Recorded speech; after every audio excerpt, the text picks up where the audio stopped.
Not My Family is a highly fictionalized, loosely autobiographical narrative that describes generational bad will, poor choices, financial malfeasance, and even murder. The generational craziness is propagated like a tidal wave, threatening to drown everything in the deluge. Secrets are buried deep in lies, pacts sealed in blood, the truth concealed unto death, just to exert some control. I hate rubberneckers. It's kind of like, or this book is kind of like rubbernecking. The 30-mile pileup or 30-car pileup on I-75. You want to look away, but you're drawn to the carnage. Join me as the protagonist progresses along self-discovery and she recreates her identity and she discovers how to go home again. Not My Family can be purchased at FeliciaBaxter.com or directly from the author. Just navigate to Facebook, look up Dale's Angels Inc. and click Buy Now for your autographed copy. Now, let's return to the podcast. God of glory, Lord of love, hearts unfold like flowers before thee, healthy as the sun above. Now the clouds of sin and sadness drive our dark down away. Giver of immortal hands, fill us with the light. Fill us with the light. Oh, fill us with the light of day.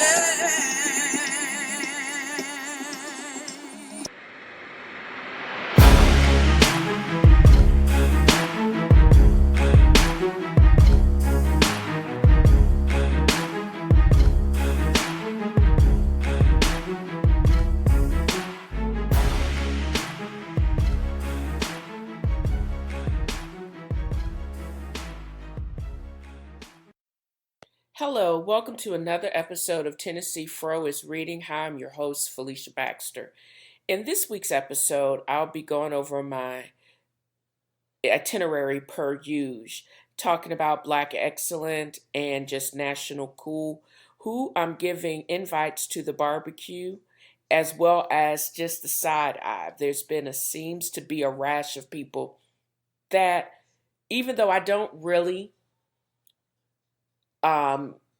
try to co-sign to cancellation of people, but sometimes people, you need to give the side eye to them and they need to be checked out or they need to be canceled. As well as why I'm revamping the podcast again, and I'm probably not going to say too much about other podcasts except how they influence me, as well as chatterbooks and my own read, my daily affirmation, and the conclusion of the show. Thanks a lot for joining me. And also, I keep forgetting. I will be, instead of commenting on pop culture and news, because there are other podcasts that do that very well, I'll actually be going through one of the reasons why I started the podcast. I will be showcasing the list of books by African American as well as other brown people works, because there's nobody else that's doing it right now. You may get an honorable mention on the New York Times book review. You may get a mention on Kirkus Reviews and some other podcasts, but there's really no one doing this outside of me right now, and I'm just trying to get my foot in the door and give props to where it needs to be given. And again, thank you for joining me on this episode.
Welcome back to the podcast. Well, this week's segment or section of the segment in Black Excellence and just National Cool, I wanted to give big ups to Lonnie Bunch III. Lonnie Bunch III is now the director of the Smithsonian Institute, and he is harbinger of the hardest ticket to get in town. I've been trying to get into the African American Museum of Arts since its inception in 2016. They got a wait list that is harder to crack than the unnamed new club in LA and New York or Studio 54. During the height of the season, the summer and the fall, when it's actually just too hot to go anywhere else and walk anywhere else in DC, it is hard to get tickets. They're sold out 6 months. The tickets to the museum is sold out 6 months in advance.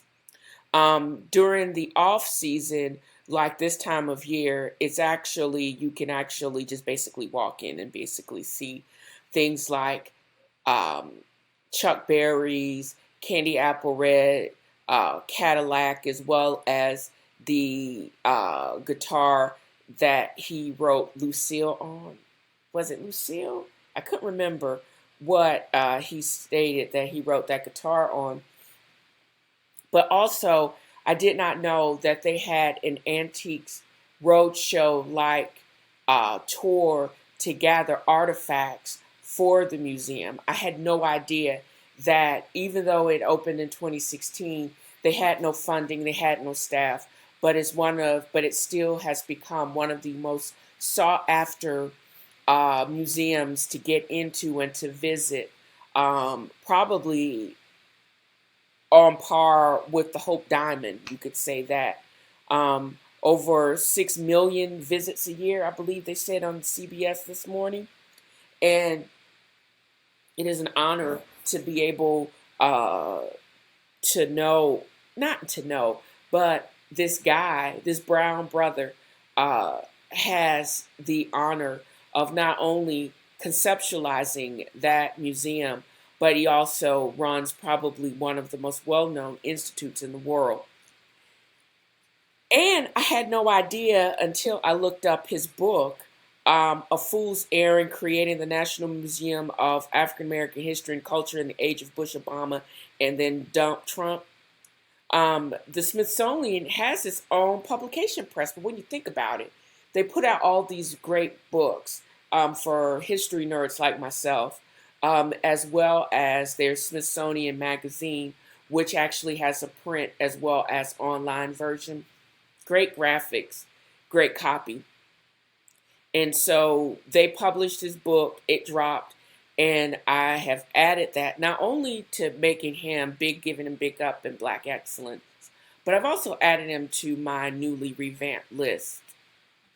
I did a thing, or I started doing a combination of what podcast I was actually listening to, and to try to keep myself and anyone that was interested up on national pop culture.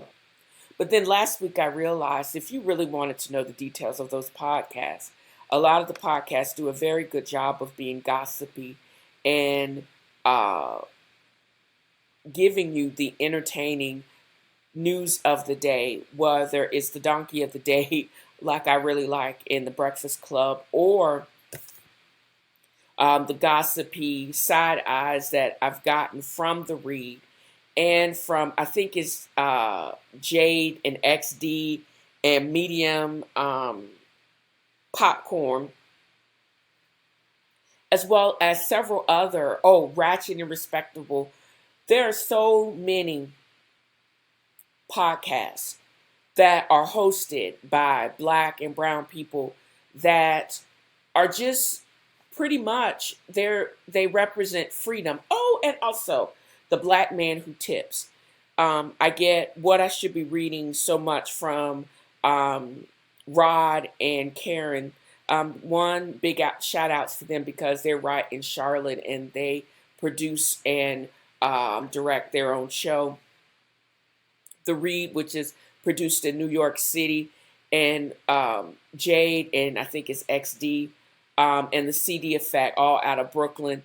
But they do a very good job, or an amazing job, of producing some very, very awesome podcasts. And they've given me ideas about things that I want to add to my own podcast and consideration for sponsorship.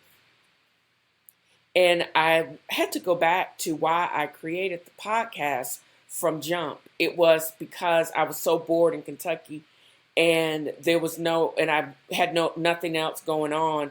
So I started reading again.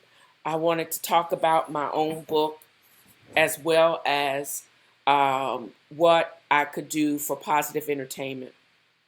And then I started the reading on, I believe it was some poetry and some other works of literature. And I realized that not only were there few podcasts outside of Kirkus Review and some other podcasts and the New York Times Book Review, that not only there aren't any that are hosted by a Black or brown person in the industry or an author, but there are very few people or anyone that, it is a comic book review one, I think, that solely is doing a podcast dedicated not only to books, but also by highlighting other African American or brown, any other type of different literature. I read everything. And as I'm hopeful that the audience will realize that I'll highlight anything that's actually interesting and I only talk about what I want to talk about. But there's no one that's really doing the reviews. There's no one that's really highlighting outside a couple of book clubs that are on Facebook, but I could not find between iTunes, Stitcher, Podbean, and XM or FM radio or XM, there's a channel on that are doing what I am actually doing. So with that said, I think it also gives me a lot of freedom and I'm not going to be repeating what somebody else is actually doing. Oprah's book club has a lot of clout. And again, she actually gives me a lot. She has given me, now that she's relaunched her brand, books that I would like to visit or read. Tahasi Coates' new book, The Water Dancer. I actually mentioned that on last week's book. But her book club has encouraged me to actually, now that she's revamped it, has actually it allowed me to focus on, especially if they're African American, to actually, maybe I should give them a second look, and I would be hopeful that someone would give my own work of art a second look. So before no further ado, but before I get to that, I also wanted to mention that even though there's a focus on females, and in particular black or brown females on the show, I want to also just give big ups to where it belongs. And before I move into some of the books that I'm considering adding to my book list, and also the realization that my next big move is going to require a real library, in-home library with built-in walls, because there's so many books I'm going to have to be either buy or bring with me to my next major move. The 40 boxes of medium-sized boxes of filled with books that I bought with me the first time to Chattanooga are not. It's not going to pair. It's going to pale in comparison to what I'm fitting to bring this next time when I make my next big move. But who do I want to add to the national pool? Again, it goes back to Chanel Miller. She survived the rape by that jackass in California. I also want to put Bob Iger, the president and CEO of Disney. And again, this came from Oprah because I was watching Super Soul Sunday. And when she, one of the things that I want to pass on to the audience, he is not a perfectionist, but he does propose a relentless pursuit of perfection. And it's not so much about being a perfectionist, it's not accepting mediocrity. And I think that was big.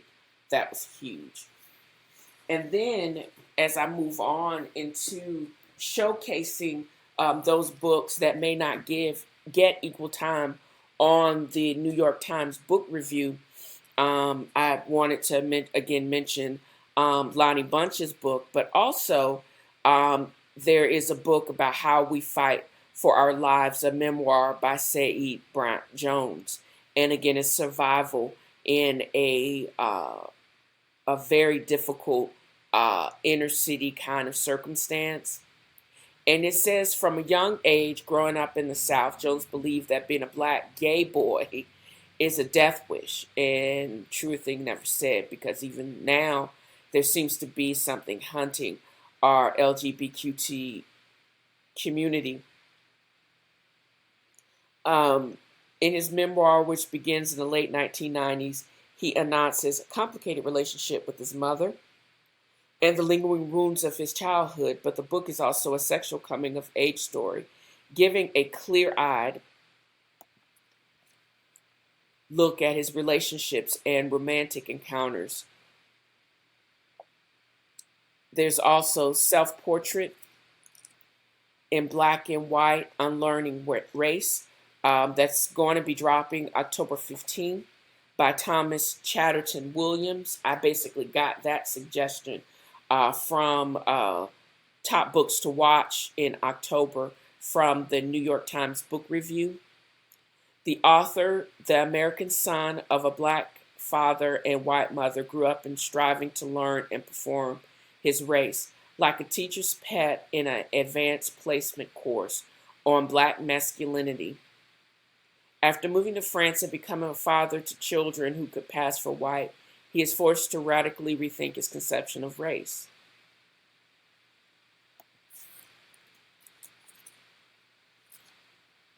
Then there is Tough Love, My Story of Things Worth Fighting For.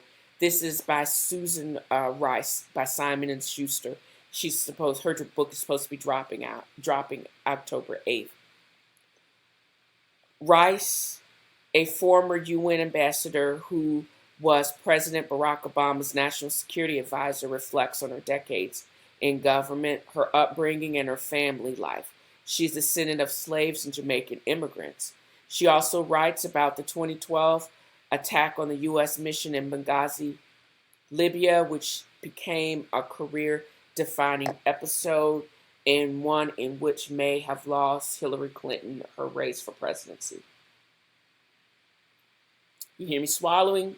That is, in fact, an extra dirty vodka martini. Just saying. But, and the reason why I chose all of these, number one, because out of like 20, 25 books that were highlighted for release and that we should pay attention to in this past week's New York Times book review, these are the only ones that I found that were by Black or brown people of color. And I hadn't even heard of them. There was no 2-page review of them in the book review.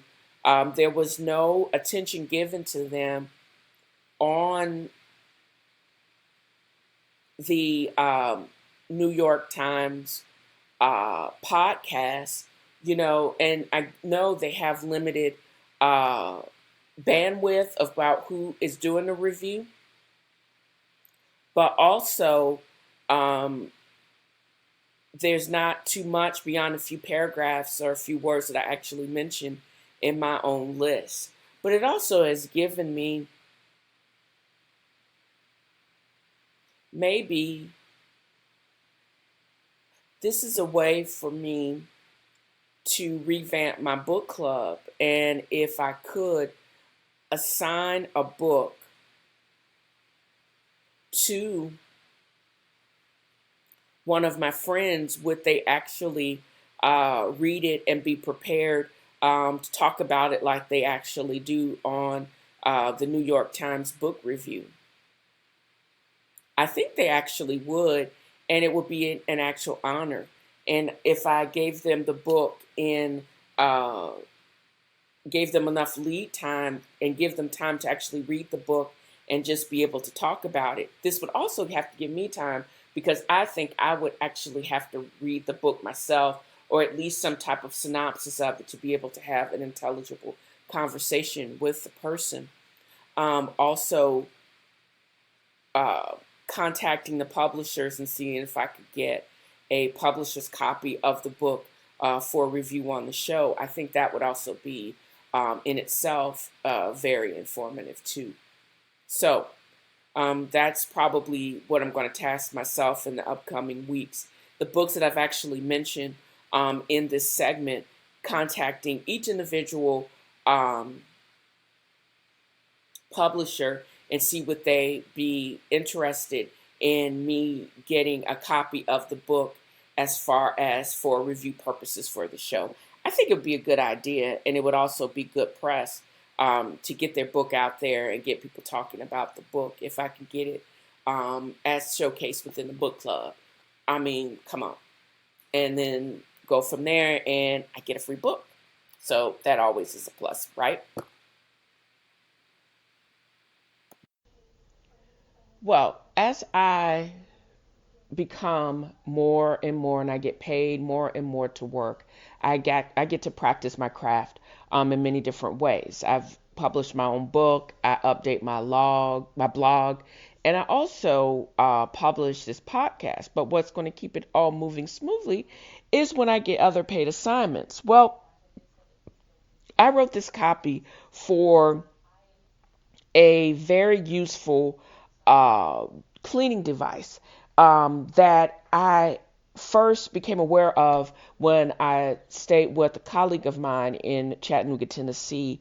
I had no idea that the company or they're manufactured right down the road in Dalton, Georgia.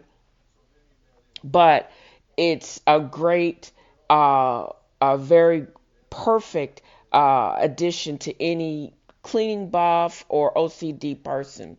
It's called Peachy Clean. And I am going to read you the copy that I wrote because I'm kind of proud of it. And then I thought it was actually pretty good. I'm what you could call a self-described scrubaholic, which makes my relationship with the Peachy Clean scrubber a bit eccentric. But that makes sense because a scrubber does have a personality disorder. It looks like a sponge, but kicks butt as a heavy-duty scrubber. The lattice work of the silicone gives it the feel of a sponge and allows it to hold soap and water more readily. It also gives it the durability that keeps it from permanently damaging your ceramic stove tops or scrape that unique non-stick surface on expensive cookware. And when it's paired with the non-abrasive disinfectant, it makes quick work of the soap and scum in your bathroom.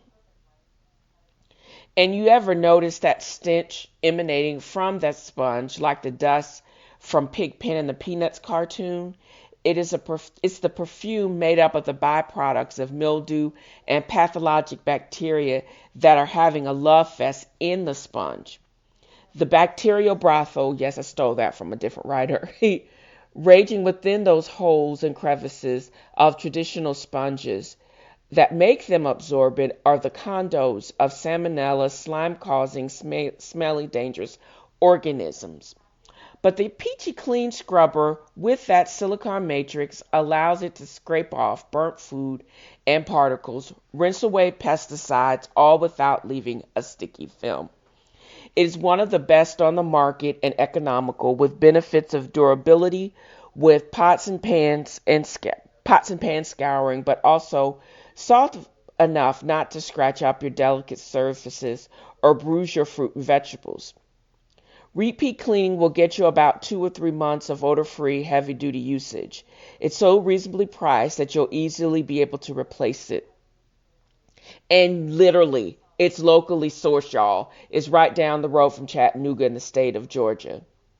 For those of us that require an A-plus health department grade cleaning of our kitchens and bathrooms, this guaranteed odor-free scrubber paired with surface-specific cleaning solutions is the one to beat.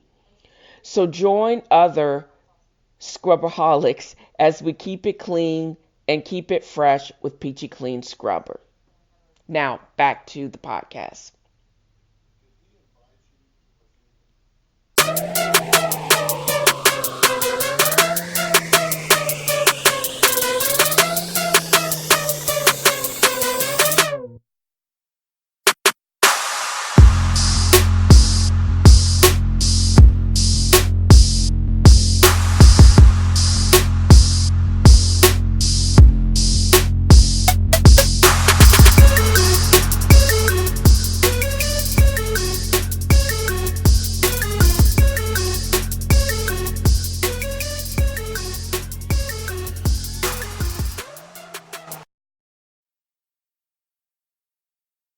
Welcome back to this segment of the podcast.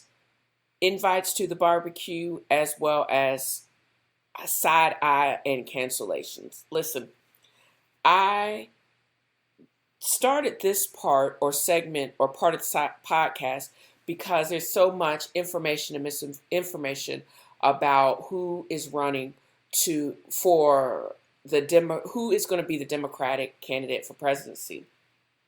At one point, there were 26 different candidates. How do you sort between all of it? I was confused. The more people that threw in their hats, at one point, I think I was running, but then I dropped out because I knew it was crazy. We've had several people formally drop out, most recent being de Blasio, and I think he's making his mark on a smaller stage, albeit a relatively large stage, by being a mayor of New York City. But there were certain people that I just wanted to talk to, and I think they had a very good vibe about them, or they were just so weird and quirky, like Elizabeth Warren, that I just wanted to talk to them to make sure they weren't crazy. Most of the time, I really do want to do a mental status check or a mental status exam, a mini mental status exam on Elizabeth Warren, because she says some kooky things. But most recently, in the last several weeks, she is helping me to formulate what it means, and I mentioned this last week, what it truly means to be a progressive Democrat. And at one point, I thought I was more liberal. Then I thought I was more conservative, borderline Republican. And I was like, nah, that doesn't really describe me. What a progressive Democrat really means is knowing what the issues you are being asked about, formulating a stance, what your opinion is, and a plan to make your opinion come into fruition.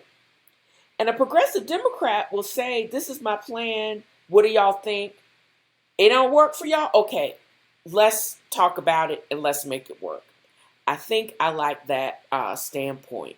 It is not about getting defensive and why people are questioning you and not digging in your heels and not changing your stance. That's going to lose you a nomination. And I think Bernie Sanders and Joe Biden are finding that. But every single week, Elizabeth Warren and Pete Buttigieg, not just because his name is cool, are really representing what just makes sense for a progressive Democrat. For example, impeachment. It is clear, and it has been clear from jump, before they even elected this bozo, that our current president has no concept of what is right and wrong. He only has a concept of right now and what his needs are, what he wants. So it didn't really matter to him, and he didn't consider it wrong, because if you are a sociopath, which I think he is, rules don't apply to this joker.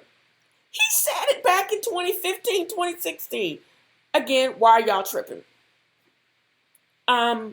Rules don't apply to him. He's going to use whatever means necessary to shake it up, even if it means feigning indifference and not playing by the rules. That was the premise of his campaign platform. So when he asked the sitting leader of the Ukraine, either you investigate Biden and potentially find some wrongdoings, because I don't want him to run against me, and he's going to make Rudy Giuliani be his henchman and do his dirty work. He did not see anything wrong with that. He said, I don't think I did anything wrong. Well, if you don't play by the rules, rules don't apply to you, and you don't really give a flip about the rules, you're going to do whatever, because none of these rules apply to you. Even though ethically, morally, and potentially constitutionally, you shouldn't do that. Why are y'all going to hold him to rules that he said he don't care about and he don't think any rules apply to him anyways? It's some fallacy of grandeur that this guy has, and you are shocked that we're going to hold him to the rules that he has been flouting ever since he has, in fact, been elected president. So when they ask the candidates what are their thoughts on impeachment, I think it was resounding that it takes a lot to get you to want to unseat a president this high office, and it could potentially rip apart the country. Everyone, Nancy Pelosi and the entire government knows this. But when you flagrantly bend and completely break the rules and you don't give a damn, you need to be held accountable for that. And I think who said that without hesitation was both Elizabeth Warren and Buttigieg. I'm thinking, if I'm not mistaken, you are going to need to be able to keep them on the forefront of your brain and to be able to pronounce those names. Buttigieg don't exactly roll off the tongue, but in a capacity of the president or even the vice president, that combo right there is what's going, and their ideals and their succinctness and their response to what the right thing to say is going to be key, and is going to be one of those things that makes a great and viable Democratic candidate. But JoJo Hedge Bernie came out too late and just seemed like he was a fussing old white dude. Kamala, she said what was actually correct, and so did what's his name, Cory Booker. But what I think that if you want a representation of what a lot of people are thinking, listen to the response of Elizabeth Warren and Pete. I think they were both on point, and they actually released something that made sense. Not just we got to defeat him, we got to defeat him. Yeah, why do we have to defeat him? He has no knowledge, and frankly, he doesn't care about upholding the ideals of the highest office in our country. And he doesn't thumb his nose, is someone that's not going to thumb their nose at the Constitution, the law of the land, and just not being a dumbass. And I think both of them exemplify that. Now, on to who I would disinvite and who I've been given a side eye to. Both of those, that crown is split between Rudy Giuliani. I had no idea. I actually kind of admired Rudy Giuliani when he was the mayor of New York. But then then I realized he instituted that stop and frisk, and it actually expanded. And Rikers, the population of Rikers probably blew up during his tenure as mayor of New York. And yes, he was a jackass even before he became the personal lawyer for President Trump. But he's also a dumbass, and he talks too damn much. Then me in my touting of black excellence, black and brown excellence, therein comes Ben Carson. Benny, what in the hell? Podcasts, you actually have to do categories, whether they are clean or explicit. For the most part, my podcast is pretty clean, except when people like Antonio Brown and Ben Carson come up on my repertoire. Ben Carson, what in the hell is going on, and what is wrong with you? How you gonna double down on your bigoted and just completely out of line assessment of transgender people? He said people are mischaracterizing what he actually said, even though what he said was completely out of line. This jackass, during a recent meeting with the local staff in San Francisco, made a reference to the fact that many women's groups about the difficulty they're having with women's shelters because sometimes men who claim to be women try to get into the shelter. This made many women feel unsafe, and one of the groups described the situation to me in which big hairy men would come in and have to be accepted into the women's shelter, even though it made the women in the facility very uncomfortable. My point was that we have to permit policies that take into consideration the rights of everybody, including those women. And then he doubled down on the jackassery in an email. He even clarified his bigoted response. I just don't know about Benny, because ever since he stopped practicing medicine, he has become crazy. Or was it because he defined his whole being to being that crackerjack neurosurgeon? And if he defined himself within those parameters, he seemed to be safe. However, since he has left the full-time practice of medicine, and he does not well either a gamma knife or a scalpel, he has the demons that plagued him all of his life.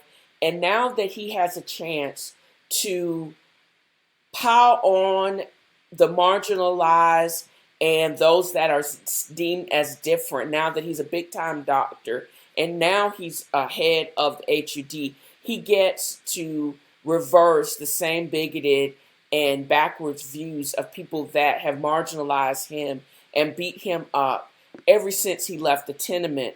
I don't know if it was Detroit or Baltimore or wherever he's from. This is the fallacy of not knowing and forgetting where you came from. Because I don't think his grandmother or his mother that busted their ass to get him the training that he needed in the schools that he needed and all the support that he needed for him to be able to not only say something that's backwards and then double down on it and clarify it to make sure you understood that he was the same transphobic bigot that still spoke that nonsense about all gay people being pedophiles that he did back in 2013. He was cool with all of that, that he wanted to make sure you understood his bigoted and stance on those things. And you said it was taken totally out of context, but then you clarified and you put it in the context to make sure we understood that you were being just as transphobic as we thought you were being. Good luck with that, Ben. You have been canceled. I don't usually like to cancel people, and I try not to. I try to give people the benefit of the doubt. And I was just so amazed and proud of your success story, especially with your dealing with President Reagan. But now some of the stuff and your policies and you being okay with evicting non-documented aliens or immigrants, I just think you need to go the way of the woolly mammoth. You need to be extinct. You need to be canceled.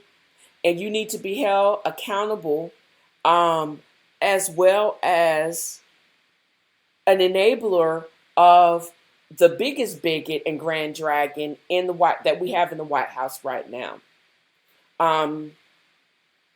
No one is going to remember you for all the good that you did because people's memory is selective and short. They're going to remember you for the gaffes that you made in our most recent history. And Brother Ben, what you have said and what your policies are and what you're doing now is how you're going to go down in history.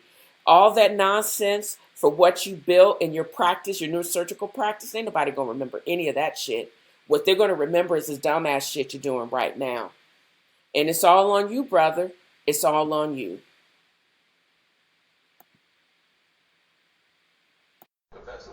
I love to read, obviously. Therefore, the TNFro Is Reading podcast. But for those hard to find titles, navigate to alibris.com.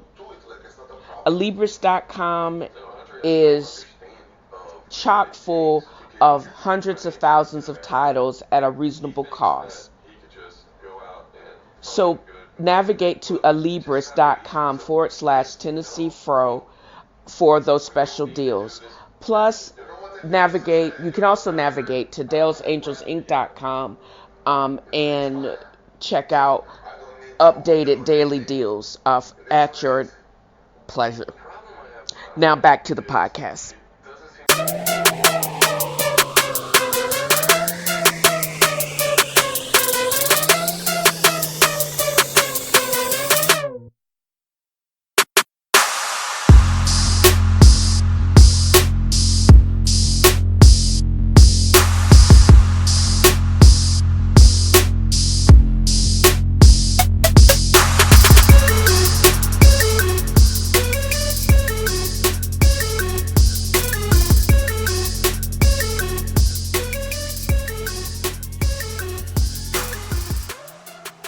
Welcome back to the segment. I will be reading from The Water Dancer by Ta-Nehisi Coates as well as my own stuff. I am just tickled pink that I get to work from home. It does come with its perks, and one of the perks it has is I get to watch CBS Morning News with Gayle King and the Two Tonys in their entirety, as well as every episode of Dr. Phil, because people are crazy. But one of the things that, or one of the enlightening and informative segments of CBS News, Morning News, is not Vlad and his chattiness as far as popular culture, but they also showcase, and Gail's best friend Oprah was able to announce her relaunch of her book club, which I think is apropos because it seems like Apple, with basically forwarding Steve Jobs' vision of dominating our senses from the little screen as well as from books. Oprah will be relaunching her book club, and one of her first picks was Ta-Nehisi's Coates, The Water Dancer. And most people would know him from his really poignant considerations for reparations, his beef with, what's that guy named? Gates, one of the producers and announcers for the show on PBS. He's like a historian at Harvard. But he's written a fictional book that basically was, what did he say? It was, the Monticello was a consideration or influenced him. His book, The Water Dancer, basically dropped last week. And I basically featured on it on last week's podcast, but I wanted to read a bit of the first section, or a little bit more of the first section. I basically told about the bridge spanning Goose Creek, but I don't think I read the rest of this where he said, and one of the good things is, I just wanted y'all to know, I had bought this boom as well as this microphone specifically for my podcast. And every time I listen to one of the sessions, I'm just blown away by all the technology I actually have at my fingertips, but also how good this sounds and how this microphone is actually giving me my clarity of my voice. I just have to be able to say and create content that people are willing to hear. But anyways, The Water Dancer by Ta-Nehisi Coates. I had always avoided that bridge, for it was staying with the remembrances of mothers and uncles and cousins gone Natchez way. That means those going south. And I think I had actually already read this. But in continuation, he began to talk about his mother. And she was patting Juba on the bridge, an earthen jar on her head, a great mist rising from the river below the nipping at her bare heels, which she pounded the cobblestones, causing her necklace of shells to shake. The earthen jar did not move. It seemed almost a part of her, so that no matter her high knees, no matter her dips and bends, her swaying arms, the jar stayed fixed on her head like a crown. And seeing this incredible feat, I knew that the woman patting Juba, wreathed in ghostly blue, was my mother. It was almost as if he was basically stating those ripples and shakes and bends were like the water slapping against the bridge. He was describing his mother as water and therefore the dancer. And it seems like sometimes water in a river or just water in the ocean dances. I'm just saying. No one else saw her, not Maynard, who was then in the back of the new Millennium Chase, not the fancy girl who held him wrapped with her wiles and most strange, not the horse, though I had been told that horses had a nose for things that stray out from other worlds and stumble into ours. No, only I saw her from the driver's seat of the chase, and she was just as they had described her, just as they said she'd been on in the olden days when she would leap into circle of all my people. Aunt Emma, young P, Hannes, and Uncle John, and they would clap, pound their chest, and slap their knees, urging her on the double time, and she would stomp the floor hard, as if crushing a crawling thing under her heel, and bend at the hips and bow, and then twist and wind her bent knees in union with her hands, the earthen jar still on her head. My mother was the best dancer at Lockless. That is what they told me, and I remembered this because she gifted me with none of it. But more I remember because it was dancing that brought her to the attention of my father, and thus had brought me to be. And more than that, I remembered, because I remembered everything it seemed, except her. It seems he had kind of a feeling of his mother, but did not remember her in total, because he was ripped away from her way too soon.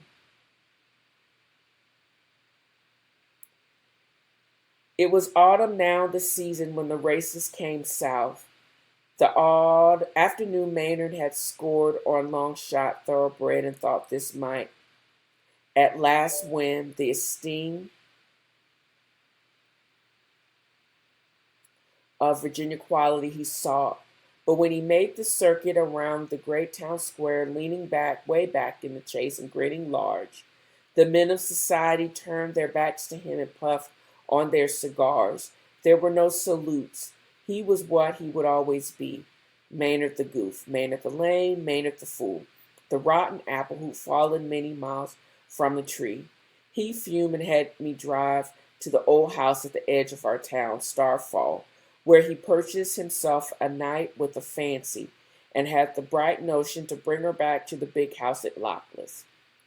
And most faithfully, in a sudden bout of shame, insisted on leaving the back way of town, down Dumb Silk Road until it connected to the old turnpike, which led us back to the bank of the River Goose. This seems like the beginning of a really wild end. I don't remember any reflections of Thomas Jefferson having this kind of nonsense. But maybe I'm wrong, and I just need to research a little bit more about that particular forefather. Because I knew he was previously married to a white lady that was crazy as a bed bug before he hooked up with the black chick Sally that he did love and then fathered many children by. But that just goes to show these types of books compel you to look up the history that you thought you knew and to make some references. This is obviously a work of fiction, but it also makes you want to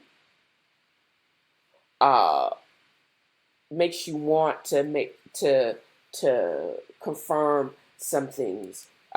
We all know that Ta-Nehisi Coates is very Afrocentric in his support, but we also want to fact check this brother. You don't get a buy just because you're a brown brother. I'm just saying.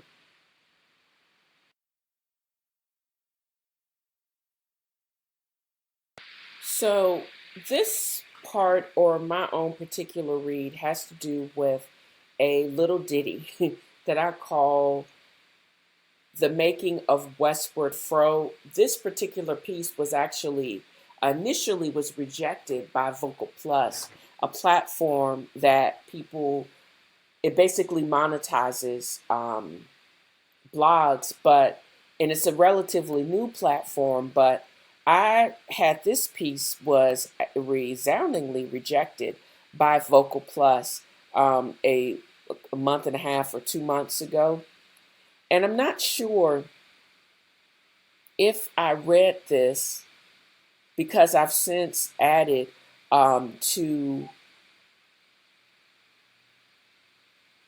the actually piece itself, because originally I wrote it from a pessimist standpoint where I was detailing my trek out to Oregon, but then they rejected it because they said it sucked.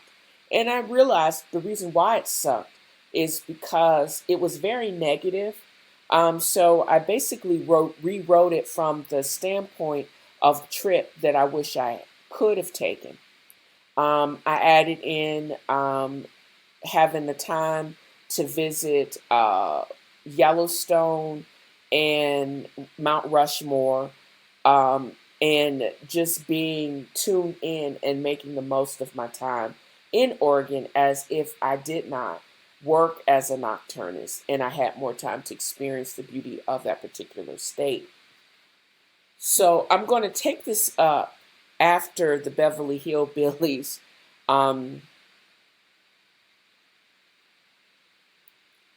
theme music and just reiterate some of the changes I actually made in the piece.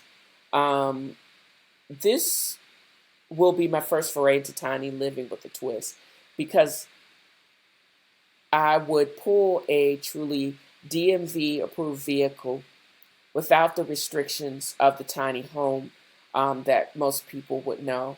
I've been a camper since 2005, when I pulled my first RV from North Carolina to Colorado and on to Estes Park. This trip would be life affirming but more grueling than it had to be. I rented a well-used Class C motorized camper through goingrv.com, and for the most part, my trip out west, the second time, would be a recreation of that trip with a twist. I would buy an obnoxious Bubba truck in Texas where everything is bigger, and the location of Terry Hill, the best car agent, would be. He would hook me up with a truck with an illegal lift and an engine that could tow a barn. And all I had to do was sign on the dotted line. It didn't matter if it no longer fit into my garage or anywhere on earth.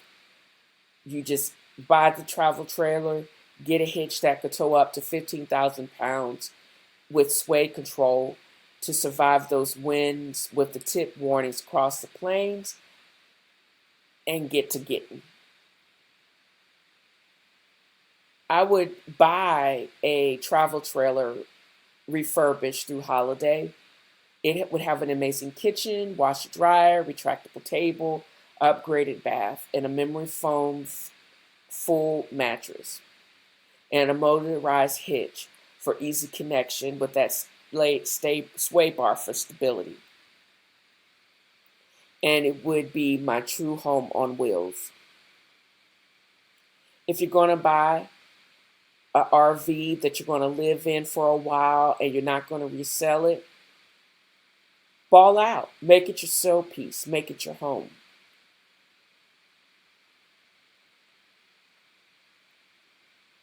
The interior of my rig was made jollier with fresh cut flowers. No hydrangeas were safe west of the Mississippi. You would need the ability to soak in a tub or take a hot shower without the threat of athlete's foot or eaten alive by bugs to make the end of a long drive worth it. A combination washer and dryer confined to a small face is key and lessens the trial of making sure you have enough quarters to feed dryers that will never dry your clothes. You would need a real kitchen with a two-way refrigerator and a real propane stove. It's key to survival and eating well on the road. You also need to create a welcoming outdoor space to write and to enjoy the few days of sun in the rainforest that is Oregon, and it's key to creating your own personal mobile sanctuary. I crossed the U.S. by myself and camped in many KOAs and Good Sam sites the entire trip. As stated before, I had been a member, of the KOA since 2005, 12 years before I bought my own RV. If I had known about the KOA Get Out There KOA contest, the KOA could have actually paid most of my fees going out west. There are other contests through Outdoorsy and other reputable sites that can assist in a trip such as this. And if you want to assist others in transporting their goods, roadie is another way to get paid while you drive. My first stop was the Manchester KOA in Tennessee with the day trip to stock up on Tennessee number 27 whiskey, quality premium American whiskey for evening cocktail hour. This would last me almost 10 months until one of my guests at my Airbnb in North Carolina decided to drink it all. This would be one of my many reasons I ended my foray as a host, but I digress. In spite of some shady moral issues with President Clinton, he did come from one of the most unexpectedly beautiful states in the South. Okay, being the bougie individual that I am, my suggestion is to check into one of the many hot spring spas in Hot Springs, Arkansas.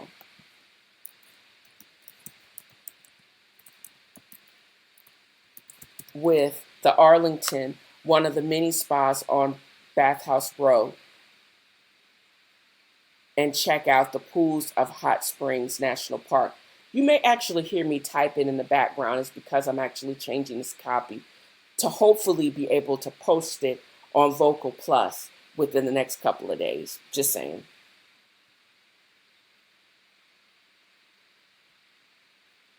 And also, I want to basically redo this section because I plan on towing my revamped RV out to Hot Springs before I junk it, but that's a tale for another Vocal post. You check in to one of the spas or baths on Bathhouse Row, take the water because you will be camping for the next 3,000 miles, and why not? Just be bougie. Again, ball out.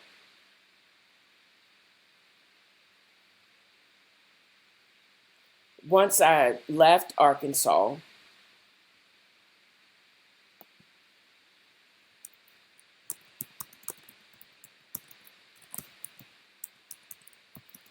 $18-wheelers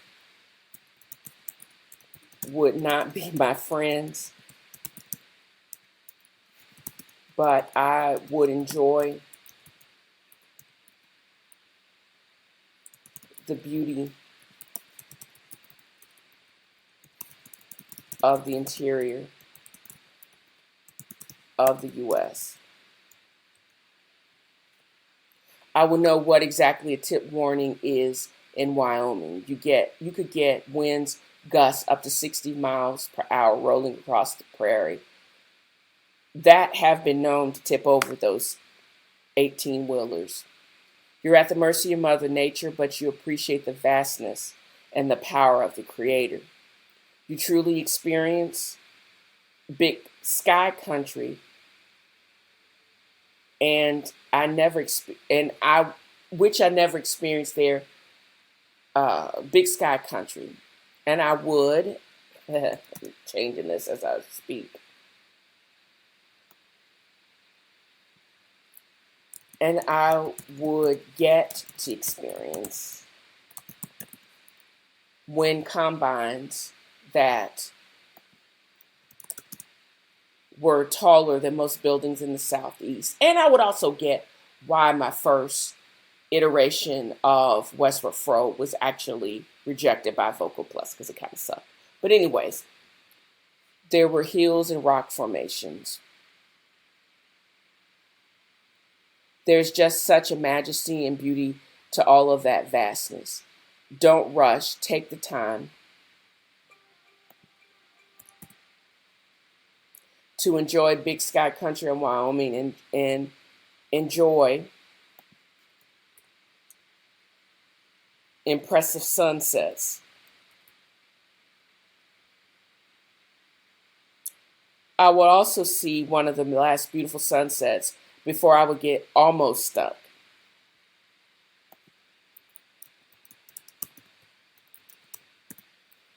In a late snowstorm.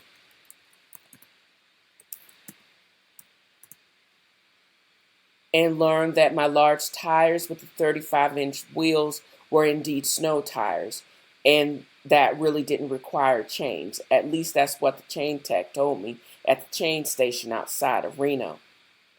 And the picture that I actually demonstrated in my post was actually through Donner's Pass, yes, of the cannibal persuasion.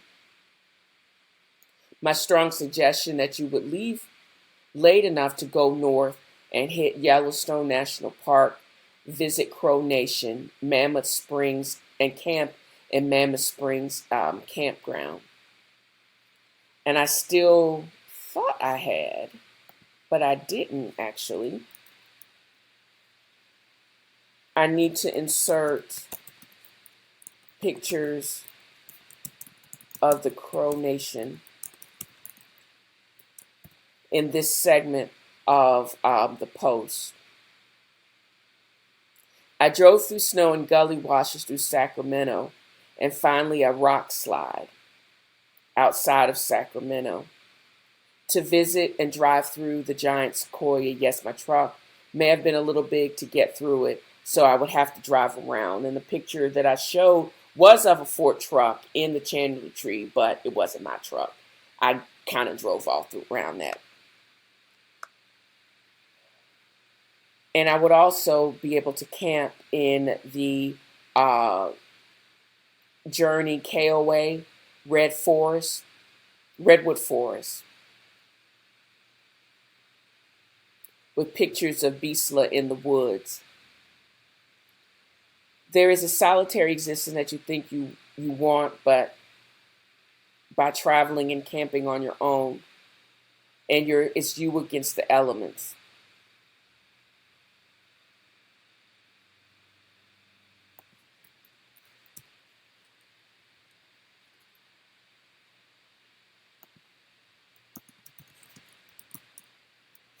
Because it is you against the elements. But living and camping, I thought I actually said something different. That's what I get. This is not, I thought I said something differently.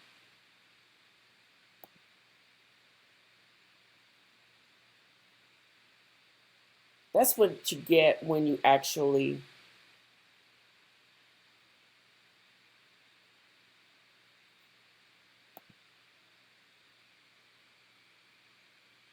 because I actually updated this and I have like 2 different documents, but I think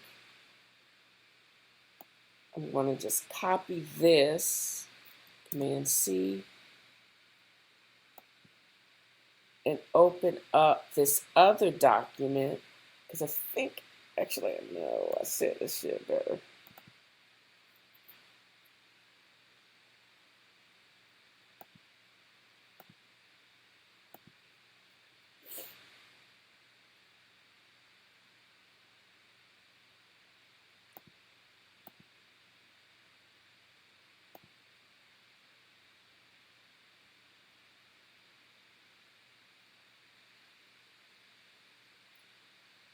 I guess I'm going to add this to, check this out, Command V.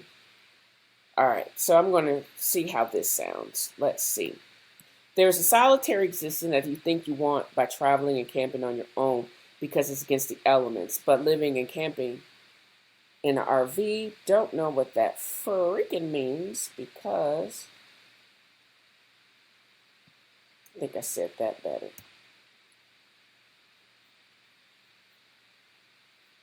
Yep, I definitely did. Thank you, Jesus. Sometimes on the road in small towns USA or in the mountains or backwoods of Arkansas, Google is not your friend and will steer you wrong on unmaintained logging roads, and if you're not careful. But towards the end of almost 4,000-mile trek to Oregon, this welcome sign is like a premonition to great things to come. It is okay that I was not meant to work in my previous capacity as a nocturnal pediatric hospitalist in Oregon. but the beauty I would witness on a few clear days is and was the best in the country. My trip would end with far too few clear days with sunlight coming up over the bay at the Mill Casino in North Bend, Oregon. It does rain 220 days a year, so you have to maximize your time in the daylight. Get a great raincoat, hat, and crazy boots and keep it moving.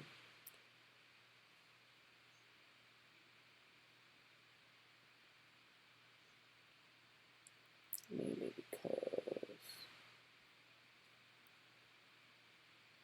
I think I said that before, I'm going to keep it here. Solo travel can be a solitary existence, but traveling and camping in this vast world is not. You battle against the elements, bugs, 18-wheelers, but you keep going looking for more to see and to learn. If you choose to live and camp in an RV, it requires a dedication to the lack of privacy, space limitations, and solo traveling. And solo traveling brown women with afros are a novelty on the road.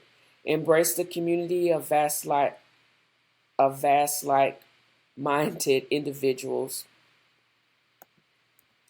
retirees, weekend thrill seekers, contract workers looking to live on their own terms outside of a hotel. You have to want this more than anything, and you must make it a sanctuary with the comforts specific for you and no one else. I think I'm going to add a couple of more things to that, because I think I do have more words to say beyond the pauses and the etc. But it still ends the same way. Now again, you think of the Beverly Hillbillies theme in your head because this is the closing. Well, now it's time to say goodbye to Felicia and her fro, and I would like to thank you guys for kindly dropping in. Please come back in a couple of days to this locality to find out about all the shenanigans and partake in the dream to travel all over the South and West. Sit a spell, kick off your shoes. Y'all come back again here. And I'm planning on doing a part 2 of my time at the camping ground at the Mill Casino and how I won a month's camping fees at the casino. It was a hoot and it was a fluke.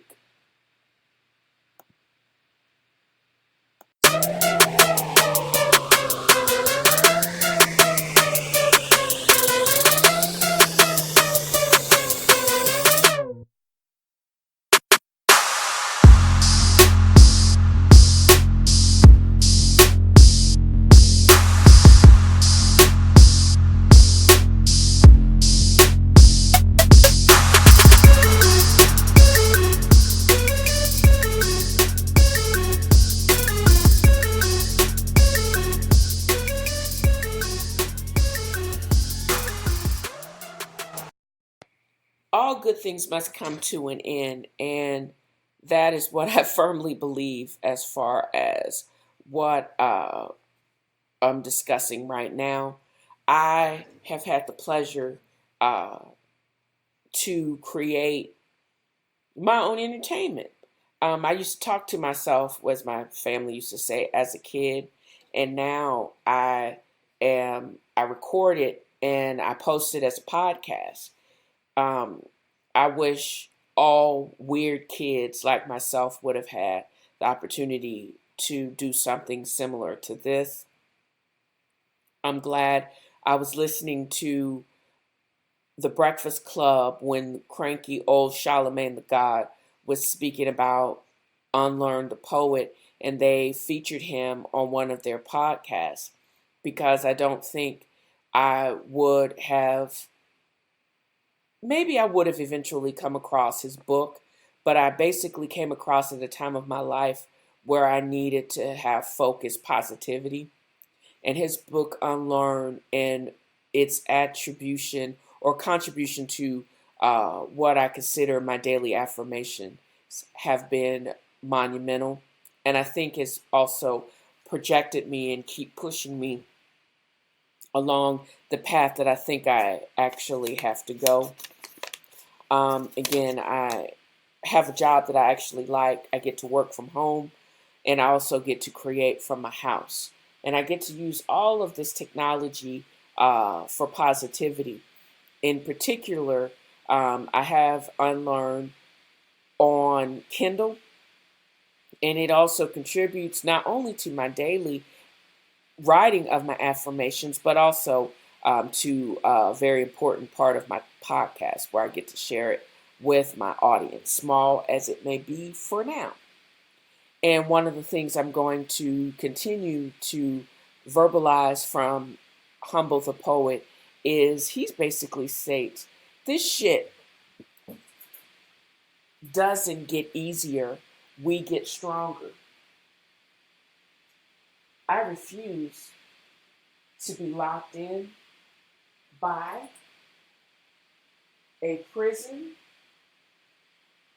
of bitterness and hatred for the rest of my life. I'll continue to keep pounding. I'll continue to create the life that I want. And I'm not going to do anything that does not bring me happiness and does not bring positivity to the world. And that's just damn right. Who would not want to be positive?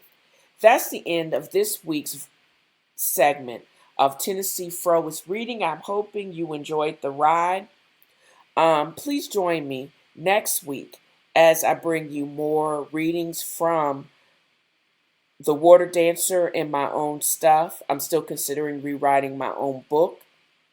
And don't forget to navigate to www.dalesangelsinc.com for all special offers and updates on nerd news, as well as Billy Porter's dynamite outfit for the Emmys, as well when he took back Best Actor for as a openly gay black male this year. Drop me a line at TNFroIsReading@gmail.com or a 2-minute voicemail at 423-463-0658. No trolling messages, please, and your comments may actually be read or played during the podcast. I'm looking for that first, so be the first. Also, if you like what you're hearing, don't hesitate to become a patron through Bean, or just put 5 on it and leave a tip at paypal.me/Felicia DAI. And this month seems like it has flown past. But come October 1st or after October 1st, most of the previous podcasts, MP3s, will be moving behind a paywall. So I would suggest that you actually take this opportunity to either download those podcasts that you would like to share or to read, or become a premium member and you can continue to enjoy them at your leisure. And again, I hope my zeal and excitement for what I'm speaking about was portrayed in the podcast itself. And I look forward to entertaining you next time. Y'all have a great night. And thank you for listening.